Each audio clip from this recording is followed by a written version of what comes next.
Eu tenho 64 anos, tenho 45 de profissão. O que me traz aqui são os professores, né? É claro que eu sempre coloco para eles que o nosso produto é o aluno.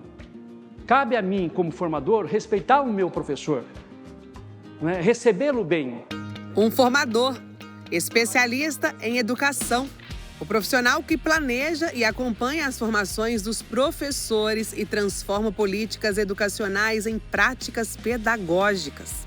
Hoje nós vamos ter a formação dos professores de educação física, do componente curricular de educação física. Nós vamos falar sobre a questão da competição. Ele é um multiplicador de conhecimento, fortalecendo o desenvolvimento profissional dos educadores e a qualidade da aprendizagem dos estudantes. Nós teremos hoje uma média de 25 a 30 formadores, né, que envolve mais ou menos 22 escolas, 22 unidades escolares. O Padilha é um entusiasta. Como professor formador, eu acho que é um modelo de formação que a gente precisa adotar no nosso país, porque é uma formação dialógica, de troca. Então, a gente aprende todos os dias com ele, pela experiência, pela competência e pelo entusiasmo de encarar, engajar projetos inovadores para a rede. Ao chegar à DICEL, Divisão de Centros Educacionais Unificados, em 2022, Padilha percebeu a falta de formações específicas para professores de educação física e propôs encontros colaborativos, construídos coletivamente conforme as demandas dos próprios docentes que se sentiam invisibilizados no currículo. O grande desafio foi fazer uma leitura dessa necessidade, do que efetivamente esse professor ele tem de bagagem e transportar isso para a formação. Ou seja, utilizar a própria ferramenta que ele tem como um mecanismo para poder gerar ali um conhecimento. A gente trabalha isso com o professor. Na escuta, no carinho, no receptivo, ele tem o conhecimento. O interesse maior na nossa área é o esporte. Então, mas a gente tem outros eixos que a gente tem que trabalhar e tem que apresentar isso para a comunidade e para nós mesmos, para a gente fazer um entendimento de todo esse processo, né? Nós temos aí desenvolvimento motor, temos aí ações com jogos e brincadeiras. Então, eu acho que esse entendimento que nós temos que colocar hoje com relação ao esporte é tentar quebrar esse paradigma mesmo de que a educação física é esporte. Me conta o que a formação do Padilha te traz de aprendizagem. Eu acho que a aprendizagem principal que a gente tem aqui é sobre partilha, humanidade. Queria que você me dissesse qual que é o diferencial dele, né? Ministrando aqui essa aula já há tanto tempo, se dedicando tempo também, sendo empático com os colegas. O diferencial dele é exatamente esse. Ele consegue nos tocar porque ele mobiliza tudo com muito amor, com muita dedicação. Eu acho que é um olhar, além de profissional mesmo, é um olhar humano. Não só com as crianças, mas conosco também.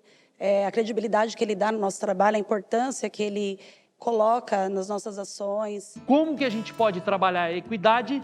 Vamos lá, nós vamos fazer o Energia, hoje nós vamos deliberar aqui o voleibol, no voleibol. Então nós temos um desafio muito grande de perceber esse entendimento. E aí eu jogo para vocês agora, e gostaria de um retorno, o que é inclusão escolar? O que é inclusão da educação física? O que é a palavra inclusão? Professor Cosme, pode falar. Um dos desafios, quando eu cheguei na escola ano passado, é que tinha uma menina surda que queria jogar. Ou seja, e o voleibol, ele não é só visual, ele é auditivo. Os próprios alunos criaram uma forma de poder se comunicar com ela ao longo do jogo. Então, Cosme, eu acho que você colocou uma coisa muito importante, que é a questão do seguinte, é a questão dos alunos, né, criarem formas de comunicação com ela. Então isso é uma aula, isso é uma aula de inclusão, né, no meu entendimento. E vocês, o que vocês acham? Eu acho interessante, né, citarmos que a inclusão, ela é respeito à diversidade. Essa diversidade, ela pode ser ou uma pessoa com deficiência ou até mesmo pessoas que não tenham deficiência.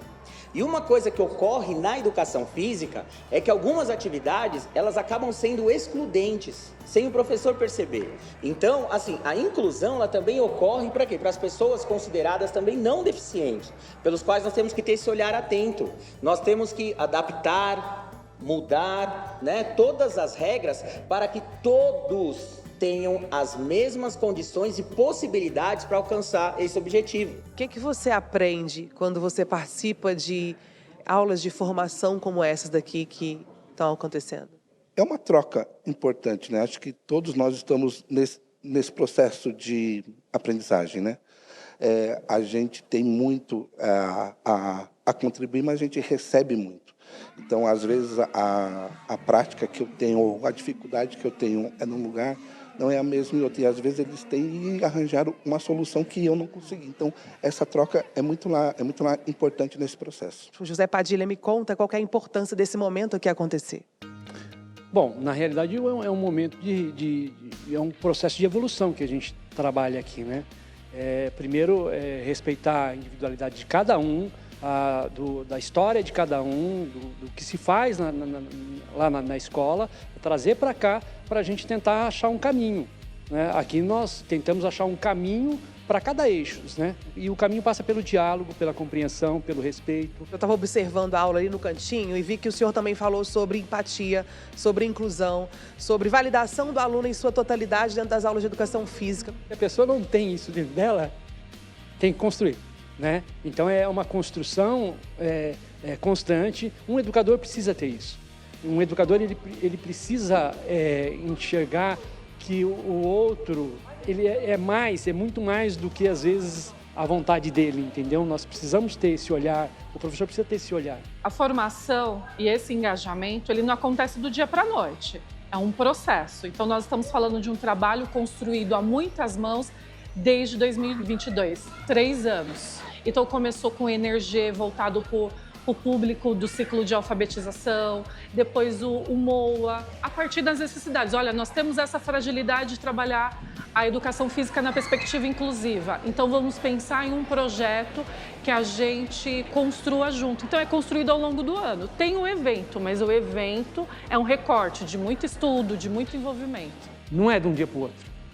A assimilação do processo, o coletivo, ele interfere. O meio interfere em você. A satisfação é tão grande, né, de estar aqui, de estar desenvolvendo esse trabalho, que para mim é um prazer. Para mim é literalmente um prazer.